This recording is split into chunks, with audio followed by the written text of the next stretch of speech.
Today we'll be leaving Milk River and heading just a few miles down the road to a place called Farquhar Beach. It's a small fishing community and we have a lot of fisher folk that side, so enjoy.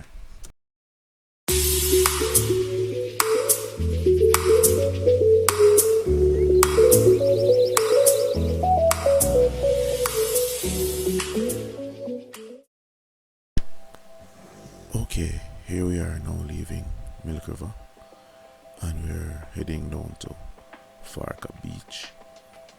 The road from Milk River to Farquhar Beach is currently undergoing some improvements. We will just journey slowly. It's approximately 3 kilometers, but join with us and let's see what awaits us in Farquhar Beach.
you've seen the journey from Milk River to Farquhar Beach, I'm sure you'd want to see more of Farquhar Beach. So please be sure to look out for the next video where I walk along the beach and, explore a little bit. So please be sure to look out for that. Thank you for watching.